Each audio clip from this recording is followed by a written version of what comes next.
Hello friends, welcome back to S S Computopia ignite your digital mind. ನಾನ್ ನಿಮ್ಮ Rashmi. So ಈ session ಅಲ್ಲಿ ಏನಪ್ಪಾ ಮಾಡೋಣ ಅಂದ್ರೆ office automation course practical question paper ಒಂದು ವರ್ಕ್ ಮಾಡಿ ನೋಡೋಣ. ಸೊ ಈ ಪ್ರಾಕ್ಟಿಕಲ್ ಕ್ವಶನ್ ಪೇಪರ್ ಅಲ್ಲಿ 4 ಪಾರ್ಟ್ಸ್ ಇದೆ. ಲೈಕ್ ಫಸ್ಟ್ ಪಾರ್ಟ್ ಬಂದು ವರ್ಡ್, ಸೆಕೆಂಡ್ ಒನ್ ಬಂದು ಎಕ್ಸೆಲ್, ಥರ್ಡ್ ಒನ್ ಬಂದ್ಬಿಟ್ಟು ಪವರ್ ಪಾಯಿಂಟ್, ಫೋರ್ತ್ ಒನ್ ಬಂದ್ಬಿಟ್ಟು ಟ್ಯಾಲಿ. ಸೊ ಪ್ರತಿ ಒಂದ್ ಸೆಕ್ಷನ್ಗೂ 25 ಮಾರ್ಕ್ಸ್ ಅಲಾಟ್ ಆಗಿರುತ್ತೆ. ಸೊ ವರ್ಡ್ ಸೆಷನ್ ಅಲ್ಲಿ 2 ಸಬ್ ಪಾರ್ಟ್ಸ್ ಆಗಿದೆ. ಸೊ ಫಸ್ಟ್ ಪಾರ್ಟ್ ಬಂದು 18 ಮಾರ್ಕ್ಸ್. ಸೊ ಇಂಗ್ಲಿಷ್ ಟೆಕ್ಸ್ಟ್ ನ ಟೈಪ್ ಮಾಡಿಬಿಟ್ಟು ಅದಕ್ಕೆ ಫಾರ್ಮ್ಯಾಟಿಂಗ್ಸ್ ನ ಅಪ್ಲೈ ಮಾಡಬೇಕಾಗುತ್ತೆ. ಸೆಕೆಂಡ್ ಪಾರ್ಟ್ ಬಂದ್ಬಿಟ್ಟು ಜಸ್ಟ್ ಕನ್ನಡ ಟೆಕ್ಸ್ಟ್ ಕೊಟ್ಟಿರ್ತಾರೆ, ಅದನ್ನ ಟೈಪ್ ಮಾಡಬೇಕು ಅಷ್ಟೇ. ಬರೀ ಟೈಪಿಂಗ್ ಗೆನೆ ಮಾರ್ಕ್ಸ್ ಅಲಾಟ್ ಆಗುತ್ತೆ. ಇದರಲ್ಲಿ ಯಾವುದೇ ತರದ ಅಲೈನ್ಮೆಂಟ್ ಆಗ್ಲಿ ಬೇರೆ ಏನು ಇರೋದಿಲ್ಲ. ಸೊ ಇವತ್ತಿನ ಸೆಷನ್ ಅಲ್ಲಿ ನಾವು ವರ್ಡ್ ಪಾರ್ಟ್ ಅಲ್ಲಿ ಫಸ್ಟ್ ಪಾರ್ಟ್ ಇದೆಯಲ್ಲ, ಫಸ್ಟ್ ಸೆಷನ್ ನ ಅದನ್ನ ಹೇಗ್ ವರ್ಕ್ ಮಾಡೋದು ಅಂತ ಕಲ್ತ್ಕೊಳ್ಳೋಣ. Instructions to candidate. ನಾವು ಕಮೆಂಟ್ಸ್ ಮಾಡೋದಕ್ಕಿಂತ ಮುಂಚೆ ಇಲ್ಲಿಂದ ಕಮೆಂಟ್ಸ್ ಮಾಡ್ಬೇಕಾಗುತ್ತೆ. ಸೊ ಟೋಟಲ್ ಆಗಿ ಪೇಪರ್ ಬಂದು 100 ಮಾರ್ಕ್ಸ್. ಸೊ ಇವತ್ತು ನಾನು 18 ಮಾರ್ಕ್ಸ್ ಕ್ವಶನ್ ಹೇಗೆ ಅಟೆಂಡ್ ಮಾಡೋದು ಅಂತ ತೋರಿಸ್ತಿದ್ದೀನಿ. ಸೊ ಫಸ್ಟ್ ಒಂದು ಫೋಲ್ಡರ್ ನ ಡೆಸ್ಕ್ಟಾಪ್ ಮೇಲೆ ಕ್ರಿಯೇಟ್ ಮಾಡಿ ಅಂತ ಹೇಳ್ತಾರೆ.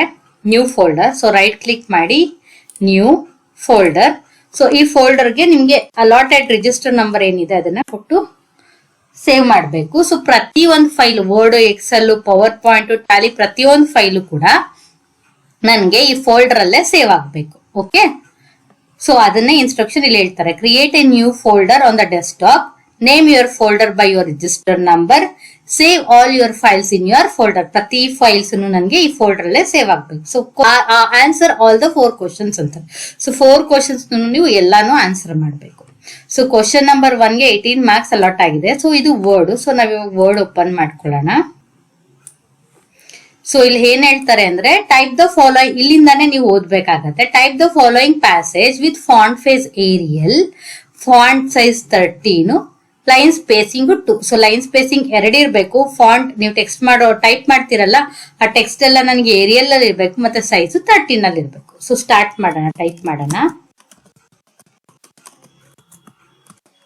ಸೊ ಟೈಪ್ ಮಾಡದ್ಮೇಲಾದ್ರೂ ನೀವು ಇದನ್ನೆಲ್ಲ ಸೆಟ್ ಮಾಡ್ಬೋದು, ಇಲ್ಲ ಮುಂಚೆನೆ ಸೆಟ್ ಮಾಡ್ಬೋದು. ಸೊ ನೀವು ಇಲ್ಲಿ ಡೈರೆಕ್ಟ್ ಆಗಿ ಏರಿಯಲ್ ಅಂತ ಟೈಪ್ ಮಾಡ್ಬೋದು, ಇಲ್ಲ ಅಂದ್ರೆ ಇಲ್ಲಿ ಡ್ರಾಪ್ ಡೌನ್ ಲಿಸ್ಟ್ ನ ಕ್ಲಿಕ್ ಮಾಡಿ ಏರಿಯಲ್ ಎಲ್ಲಿದೆ ಸೆಲೆಕ್ಟ್ ಕೂಡ ಮಾಡ್ಬೋದು. ಅದೇ ರೀತಿ ಫಾಂಟ್ ಸೈಜ್ ಕೂಡ ಅಷ್ಟೇ 13 ಅಂತ ಟೈಪ್ ಮಾಡ್ಬೋದು, ಇಲ್ಲ ಡ್ರಾಪ್ ಡೌನ್ ಲಿಸ್ಟ್ ಅಲ್ಲಿ ಸೆಲೆಕ್ಟ್ ಮಾಡ್ಬೋದು. ಸೊ ನೆಕ್ಸ್ಟ್ ಲೈನ್ ಸ್ಪೇಸಿಂಗ್ 2 ಅಂತ ಹೇಳ್ತಾರೆ. ಸೊ ಇಲ್ಲಿ ಲೈನ್ ಸ್ಪೇಸಿಂಗ್ ಇದೆಯಲ್ಲ, ಇಲ್ಲಿ ಹೋಗಿ 2 ತಗೋಬಹುದು, ಇಲ್ಲ ಕಂಟ್ರೋಲ್ 2 ಅಂದ್ರೆ 2 ಲೈನ್ ಸ್ಪೇಸಿಂಗ್ ಬರುತ್ತೆ. Okay, so basic short cut keys ನಿಮ್ಗೆ ಗೊತ್ತಿರ್ಬೇಕು. ಸೊ ಟೆಕ್ಸ್ಟ್ ಟೈಪ್ ಮಾಡಾದ್ಮೇಲೆ ಸೊ ನೀವು ಟೆಕ್ಸ್ಟ್ ಇದೆಯಲ್ಲ ಅಷ್ಟು ಸೆಲೆಕ್ಟ್ ಮಾಡಿ ಜಸ್ಟಿಫೈ ಮಾಡ್ಬೇಕು. ಸೊ ನೀವು ಪೇಪರ್ ಅಲ್ಲಿ ನೋಡ್ಬೋದು. ಸೊ ಅವ್ರು ಕೇಳಿಲ್ಲ, ಬಟ್ 2 ಸೈಡ್ ಜಸ್ಟಿಫೈ ಆಗಿದೆ. ಸೊ ನಿಮ್ದು ಸ್ಕೋರ್ ಜಾಸ್ತಿ ಆಯ್ತಂದ್ರೆ ಅವಾಗ ಈ ತರದಕ್ಕೆಲ್ಲ ನಿಮ್ಗೆ ಮಾರ್ಕ್ಸ್ ಡಿಡಕ್ಟ್ ಮಾಡ್ತಾರೆ. ಸೊ ಅವ್ರು ಹೇಳಿಲ್ಲ ಅಂದ್ರೆ ಜಸ್ಟಿಫಿಕೇಶನ್ ಬೇಸಿಕ್ ಥಿಂಗು. ಸೊ ಇಲ್ಲಿ ಇದೆಯಲ್ಲ ಇದನ್ನ ಪ್ರೆಸ್ ಮಾಡ್ಬೋದು, ಜಸ್ಟಿಫೈ ಆಗುತ್ತೆ, ಇಲ್ಲ control J short cut key. So justify ಆದ್ಮೇಲೆ ಸೊ ಇದಿಷ್ಟು ಅಟೆಂಡ್ ಆಗಿದೆ ಅಂತ. So next first question. So first question ಏನ್ ಹೇಳ್ತಾರೆ, ಹೆಡ್ಡಿಂಗ್ ನ ಸೆಲೆಕ್ಟ್ ಮಾಡಿ ಫಾರ್ಮ್ಯಾಟಿಂಗ್ ಮಾಡಿ ಅಂತ. ಸೊ ಹೇಗೆ ಹೇಳ್ತಾರೆ, ಫಾಂಟ್ ನನ್ಗೆ ಕ್ಯಾಸ್ಟೆಲ್ಲರ್ ಅಪ್ಲೈ ಮಾಡೋದಕ್ಕೆ ಹೇಳ್ತಾರೆ. ಇಲ್ಲಿ ಕ್ಯಾಸ್ಟೆಲ್ಲರ್ ಎಲ್ಲಿದೆ ಸ್ಕ್ರಾಲ್ ಮಾಡಿ ಸೆಲೆಕ್ಟ್ ಮಾಡ್ಕೊಳ್ಳಿ. ಫಾಂಟ್ ಸೈಜ್ ಬಂದ್ಬಿಟ್ಟು 28. ಸೊ ಸೆಲೆಕ್ಟ್ ಮಾಡ್ಕೊಳ್ಳಿ. Font colour blue. ಸೊ ಯಾವ ಬ್ಲೂ ಅಂತ ಹೇಳಿಲ್ಲ ಅವರು, ನಿಮ್ಗೆ ಯಾವ ಬ್ಲೂ ಬೇಕೋ ಅದು ತಗೊಳ್ಳಿ. ಸೊ ಅಲೈನ್ ಸೆಂಟರ್ ಅಂತಾರೆ. ಸೊ ಅಲೈನ್ಮೆಂಟ್ ಅಲ್ಲಿ ಸೆಲೆಕ್ಟ್ ಮಾಡ್ಬೋದು, ಇಲ್ಲ ಕಂಟ್ರೋಲ್ ಇ ಅಂದ್ರೆ ನನಗೆ ಅಲೈನ್ ಆಗುತ್ತೆ. Okay, next question. ಸೊ ಇಷ್ಟು ಮಾಡಿದ್ರೆ ಸೊ ಪ್ರತಿಯೊಂದಕ್ಕೂ ಹಾಫ್ ಮಾರ್ಕ್ ಇರುತ್ತೆ. ಕ್ಯಾಸ್ಟೆಲ್ಲರ್ಗೆ half mark, font size 28 apply ಮಾಡಿದ್ರೆ ಹಾಫ್ ಮಾರ್ಕ್, ಬ್ಲೂ ಕಲರ್ ಹಾಕಿದ್ರೆ ಹಾಫ್ ಮಾರ್ಕ್ಸ್, ಅಲೈನ್ ಸೆಂಟರ್ ಮಾಡಿದ್ರೆ half marks, total 2 marks allot ಆಗಿದೆ. ಸೊ ನೆಕ್ಸ್ಟ್ ಏನ್ ಹೇಳ್ತಾರೆ, split the entire text into 2 column and add a line between them ಅಂತ. So text ನ ನೀವು select ಮಾಡ್ಕೊಂಡು ಲೇಔಟಿಗೆ ಹೋಗಿ ಕಾಲಮ್ಸ್ ಹೋಗಿ 2 ಕಾಲಮ್ಸ್ ಎಲ್ಲ ಹೇಳಿರೋದು 2 ಅಂತ ಕೊಟ್ರೆ ನಿಮ್ಗೆ ಟೆಕ್ಸ್ಟ್ ಎಲ್ಲ 2 ಕಾಲಮ್ ಅಲ್ಲಿ ಬಂತು. ಈಗ ನೀವು ಲೈನ್ ಆಡ್ ಮಾಡ್ಬೇಕಂದ್ರೆ ಇನ್ಸರ್ಟಿಗೆ ಹೋಗಿ ಇಲ್ಲಿ ಶೇಪ್ಸಿಗೆ ಹೋಗಿ ಲೈನ್ ನ ಸೆಲೆಕ್ಟ್ ಮಾಡ್ಕೊಂಡು ಶಿಫ್ಟ್ ಇಟ್ಕೊಂಡು ನೀವು ಲೈನ್ ನ ಡ್ರಾ ಮಾಡಿದ್ರೆ ನಿಮ್ಗೆ ಲೈನ್ ಬರುತ್ತೆ.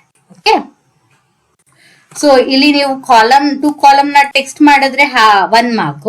ಸೊ ಲೈನ್ ಮಧ್ಯದಲ್ಲಿ ಆಡ್ ಮಾಡಿದ್ರೆ 1 ಮಾರ್ಕ್. ಓಕೆ, ಸೊ ಇದ್ರಲ್ಲಿ ಯಾವ್ದು ಬಿಟ್ರು ನಿಮ್ಗೆ ಮಾರ್ಕ್ ಡಿಡಕ್ಟ್ ಆಗುತ್ತೆ. So third question, apply drop cap for the first paragraph letter. So first paragraph first letter ಗೆ ಹಾಕೋದನ್ನ ಡ್ರಾಪ್ ಕ್ಯಾಪ್ ಅಂತೀವಿ. ಸೊ ಡ್ರಾಪ್ ಕ್ಯಾಪ್ ಅಂದ್ರೆ ಏನಪ್ಪಾ ಅಂದ್ರೆ ಫಸ್ಟ್ ಲೆಟರ್ ಏನಿದೆ ಮಾಮೂಲಿ ಟೆಕ್ಸ್ಟ್ ಗಿಂತ ದೊಡ್ಡದಾಗಿ ಬರುತ್ತೆ. ಸೊ ಅದನ್ನ ನಾವು ಡ್ರಾಪ್ ಕ್ಯಾಪ್ ಅಂತ ಹೇಳ್ತೀವಿ. ಡಿಫಾಲ್ಟ್ ಆಗಿ 3 ಲೈನ್ಸ್ ಬರುತ್ತೆ. ಸೊ ಅಪ್ಲೈ ಮಾಡ್ಬೇಕಾದ್ರೆ ಇನ್ಸರ್ಟ್ ಹೋಗಿ ಡ್ರಾಪ್ ಕ್ಯಾಪ್ ಆಪ್ಷನ್ ನ ಸೆಲೆಕ್ಟ್ ಮಾಡ್ಕೋಬೇಕು. ಸೊ ಡ್ರಾಪ್ ಕ್ಯಾಪ್ ನಾನು 2 ways ಅಲ್ಲಿ ಅಪ್ಲೈ ಮಾಡಬಹುದು. ಒಂದು ಡ್ರಾಪ್ಡ್ ಮತ್ತೆ ಇನ್ನೊಂದು ಇನ್ ಮಾರ್ಜಿನ್. ಸೊ ಡ್ರಾಪ್ಡ್ ಅಂದ್ರೆ ಏನಾಗುತ್ತೆ ಅಂದ್ರೆ ಫಸ್ಟ್ 3 ಲೆಟರ್ಸ್ ಗೆ ಬರುತ್ತೆ ಲೆಟರ್. ಇನ್ ಮಾರ್ಜಿನ್ ಅಂದ್ರೆ ಎಲ್ಲಾ ಟೆಕ್ಸ್ಟ್ ಮಾರ್ಜಿನ್ ಅಲ್ಲೇ ಇರುತ್ತೆ. ಸೊ ನೀವು ಡ್ರಾಪ್ಡ್ ಲೆಟರ್ ಯಾವ್ದಿರುತ್ತೆ ಅದು ಆಚೆ ಹೋಗುತ್ತೆ. ಓಕೆ, ಸೊ ಇದನ್ನ ಇನ್ ಮಾರ್ಜಿನ್ ಅಂತ ಹೇಳ್ತೀವಿ. ಸೊ ನಮ್ಗೆ ಯಾವ ಮೆಥಡ್ ಬೇಕೋ ಆ ಮೆಥಡ್ ಅಲ್ಲಿ ಅಪ್ಲೈ ಮಾಡಬಹುದು. ಯಾಕೆಂದ್ರೆ ಅವ್ರು ಯಾವ ಮೆಥಡ್ ಅಲ್ಲಿ ಡ್ರಾಪ್ ಕ್ಯಾಪ್ ಅಪ್ಲೈ ಮಾಡ್ಬೇಕು ಅಂತ ಇನ್ನು ನಮ್ಗೆ ಮೆನ್ಷನ್ ಮಾಡಿಲ್ಲ. ಸೊ ಈ ರೀತಿ ಡ್ರಾಪ್ ಕ್ಯಾಪ್ ನ ಅಪ್ಲೈ ಮಾಡಿದ್ರೆ 1 ಮಾರ್ಕ್ ಕೊಡ್ತಾರೆ. Next highlight the last sentence with yellow colour ಅಂತ ಹೇಳ್ತಾರೆ. ಸೊ ಲಾಸ್ಟ್ ಸೆಂಟೆನ್ಸ್ ಬಂದ್ಬಿಟ್ಟು ಇದು. ಸೊ ಫಸ್ಟ್ ಸೆಲೆಕ್ಟ್ ಮಾಡ್ಕೊಳ್ಳಿ ಟೆಕ್ಸ್ಟ್ ನ. ಅದಾದ್ಮೇಲೆ ಸೊ ಹೋಮ್ ಟ್ಯಾಬಿಗೆ ಹೋದ್ರೆ ಇದು ಹೈಲೈಟರ್. ಓಕೆ, ಇಲ್ಲಿ ಅವ್ರು ಯಾವ ಕಲರ್ ಇಂದ ಹೈಲೈಟರ್ ಮಾಡೋದಕ್ಕೆ ಹೇಳಿದಾರೆ ಆ ಕಲರ್ ಅಲ್ಲಿ ಹೈಲೈಟ್ ಮಾಡ್ಬೇಕು. ಅವ್ರು ಯೆಲ್ಲೋ ಕಲರ್ ಹೇಳಿರೋದ್ರಿಂದ ನಾನು ಯೆಲ್ಲೋ ಕಲರ್ ಅಲ್ಲಿ ಹೈಲೈಟ್ ಮಾಡ್ತಿದ್ದೀನಿ ಅಷ್ಟೇ. ಸೊ ಈ ರೀತಿ ಹೈಲೈಟ್ ಮಾಡಿದ್ರೆ 1 ಮಾರ್ಕ್ಸ್ ಬರುತ್ತೆ. Next insert a callout shape with is be confident ಅಂತ ಹೇಳ್ತಾರೆ. ಒಂದು ಕ್ಯಾಲೌಟ್ ಶೇಪ್ ನ ಇನ್ಸರ್ಟ್ ಮಾಡ್ಬೇಕು. ಅದ್ರೊಳಗಡೆ ಬಿ ಕಾನ್ಫಿಡೆಂಟ್ ಅಂತ ನನ್ಗೆ ಟೆಕ್ಸ್ಟ್ ಬರಬೇಕು. ಸೊ ಹೇಗ್ ಮಾಡ್ತೀವಪ್ಪ ಅಂದ್ರೆ ಸೇಮ್ ಇನ್ಸರ್ಟ್ ಹೋಗಿ ಶೇಪ್ಸ್ ಹೋಗ್ತೀವಿ. ಸೊ ಶೇಪ್ಸ್ ಅಲ್ಲಿ ಇಲ್ಲಿ ಕ್ಯಾಲೌಟ್ ಅಂತ ಕಾಣಿಸ್ತಿದೆ ಅಲ್ವಾ. ಸೊ ನನಗೆ ಕ್ಯಾಲೌಟ್ ಶೇಪ್ ಅಲ್ಲಿ ಎಷ್ಟೊಂದ್ ತರ ಇದೆ. ಸೊ ನಿಮ್ಗೆ ಯಾವ್ದು ಕ್ಯಾಲೌಟ್ ಶೇಪ್ ಇಷ್ಟ ಆಗುತ್ತೋ ಅದನ್ನ ತಗೊಂಡು ಡ್ರಾ ಮಾಡಿ. ಸೊ ಇದ್ರೊಳಗಡೆ ಕರ್ಸರ್ ಇದೆ. ಇಲ್ಲ ಅಂದ್ರೆ ರೈಟ್ ಕ್ಲಿಕ್ ಮಾಡಿ ಎಡಿಟ್ ಟೆಕ್ಸ್ಟ್ ಅಂತ ಕೊಟ್ಟರೆ ನನ್ಗೆ ಅದ್ರೊಳಗಡೆ ಕರ್ಸರ್ ಬರುತ್ತೆ. ಸೊ ಬಂದಾದ್ಮೇಲೆ ನಿಮ್ಗೆ ಏನ್ ಟೆಕ್ಸ್ಟ್ ಬೇಕು ಅದನ್ನ ಇಲ್ಲಿ ಟೈಪ್ ಮಾಡಿ. ಸೊ ಆಮೇಲೆ ಫಾಂಟ್ ಸೈಜ್ ನ ಇನ್ಕ್ರೀಸ್ ಮಾಡ್ಕೊಂಡು ಅಲೈನ್ಮೆಂಟ್ ಮಾಡ್ಕೊಳ್ಳಿ. ಸೊ ಈ ಶೇಪ್ ನೀವು ಫಿಲ್ ಬೇಕಾದ್ರೂ ಮಾಡ್ಬೋದು.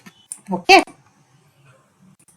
ಸೊ ಈ ಶೇಪ್ ಮೇಲೆ ನೀವು ಡಬಲ್ ಕ್ಲಿಕ್ ಮಾಡಿದಾಗ ಇಲ್ಲಿ ಯೆಲ್ಲೋ ಕಲರ್ ಡಾಟ್ ಬರುತ್ತೆ ನೋಡಿ. ಸೊ ಇದನ್ನ ಇಟ್ಕೊಂಡು ನೀವು ಡ್ರಾಗ್ ಮಾಡಿದ್ರೆ ಸೊ ಈ ಸರ್ಕಲ್ಸ್ ಇದೆಯಲ್ಲ ಚಿಕ್ಕ ಚಿಕ್ಕ ಡಾಟ್ಸ್ ಅದು ನೀವು ಯಾವ ಡೈರೆಕ್ಷನ್ ಬೇಕೋ ಆ ಡೈರೆಕ್ಷನ್ ಗೆ ಮೂವ್ ಮಾಡ್ಬೋದು. ಸೆಲೆಕ್ಟ್ ಮಾಡಿದಾಗ ಈ ರೀತಿ ನನ್ಗೆ ಬಾಕ್ಸ್ ಬೌಂಡಿಂಗ್ ಬಾಕ್ಸ್ ಅದನ್ನ ಡ್ರ್ಯಾಗ್ ಮಾಡಿದ್ರೆ ಸೊ ನಾನು ಅದನ್ನ ರೀಸೈಜ್ ಕೂಡ ಮಾಡಬಹುದು. Okay, so yellow colour dot ಬಂದ್ಬಿಟ್ಟು ಸೊ ಆ ಕ್ಯಾಲೌಟ್ ಶೇಪ್ ಡಾಟ್ ಇದೆಯಲ್ಲ ಅದು ಹೇಗ್ ಬೇಕೆ ಅದನ್ನ ಚೇಂಜ್ ಮಾಡ್ಕೊಳ್ಳೋದಿಕ್ಕೆ. ಸೊ ಈ ಬೌಂಡಿಂಗ್ ಬಾಕ್ಸಸ್ ಬಂದ್ಬಿಟ್ಟು ಸೊ ಈ ಶೇಪ್ ನ ರಿಸೈಜ್ ಮಾಡ್ಕೊಳ್ಳೋದಿಕ್ಕೆ ಅಥವಾ ಮೂವ್ ಮಾಡ್ಕೊಳ್ಳೋದಿಕ್ಕೆ. ಸೊ ಈ ಗ್ರೀನ್ ಡಾಟ್ ಬಂದ್ಬಿಟ್ಟು ನಿಮಗ್ ಬೇಕಂದ್ರೆ ರೊಟೇಟ್ ಕೂಡ ಮಾಡ್ಕೋಬಹುದು. ಓಕೆ, ಸೊ ಇಷ್ಟು ಮಾಡಿದ್ರೆ ನಿಮ್ಗೆ 18 ಮಾರ್ಕ್ಸ್ ಬರುತ್ತೆ. ಸೊ ಮಾಡಿದ್ಮೇಲೆ ಒಂದ್ಸರಿ ಕ್ರಾಸ್ ಚೆಕ್ ಮಾಡ್ಕೊಳ್ಳಿ. ಲೈಕ್ ಕ್ಯಾಸ್ಟಲರ್ ಫಾಂಟ್ ಇದೆಯಾ, 28 ಸೈಜ್ ಇದೆಯಾ, ಬ್ಲೂ ಕಲರ್ ಇದೆಯಾ, ಸೆಂಟ್ರಲ್ ಲೈನ್ ಇದೆಯಾ, ಸೊ ಕಾಲಮ್ ಹಾಕಿದೀರಾ, ಲೈನ್ ಹಾಕಿದೀರಾ, ಡ್ರಾಪ್ ಕ್ಯಾಪ್ ಅಪ್ಲೈ ಮಾಡಿದೀರಾ, ಹೈಲೈಟ್ ಮಾಡಿದೀರಾ, ಮತ್ತೆ ಕ್ಯಾಲೌಟ್ ಶೇಪ್ ಹಾಕಿದೀರಾ ಅಂತ. ಸೊ ನಿಮಗ್ ನೀವೇ ಒಂದ್ಸರಿ ಎವ್ಯಾಲ್ಯೂಯೇಟ್ ಮಾಡ್ಕೊಂಡ್ರೆ ಏನಪ್ಪಾ ಆಗುತ್ತೆ ಅಂದ್ರೆ ಸೊ ಮಾರ್ಕ್ಸ್ ಡಿರೆಕ್ಟ್ ಆಗುತ್ತಲ್ಲ. ಸೊ ನೀವೇನಾದ್ರೂ ಬಿಟ್ಟಿದ್ರೆ ಸೊ ಅವಾಗ ನಿಮ್ಗೆ ಇಲ್ಲೇನೆ ಗೊತ್ತಾಗುತ್ತೆ. ಸೊ ಇದು ಪ್ರತಿಯೊಂದಕ್ಕೂ ಲೈನ್ ಸ್ಪೇಸ್ 2 ಇರಬೇಕು. 2 ಲೈನ್ ಸ್ಪೇಸಿಂಗ್. ಕಂಟ್ರೋಲ್ 2 ಕೊಟ್ರೆ ಟೆಸ್ಟ್ ಮಾಡ್ಬೋದು. ಸೊ ಫಾಂಟ್ ಸೈಜ್ ಇಲ್ಲಿ ನೋಡ್ಬೋದು, ಫಾಂಟ್ ಫೇಸ್ ನೀವು ಇಲ್ಲಿ ನೋಡ್ಬೋದು. ಓಕೆ, ಸೊ ಹೀಗ್ ಮಾಡಿದ್ರೆ ನಿಮ್ದು ವರ್ಡ್ ಅಲ್ಲಿ 18 ಮಾರ್ಕ್ಸ್ ಕ್ವಶನ್ ಆರಾಮಾಗಿ ಮುಗೀತು.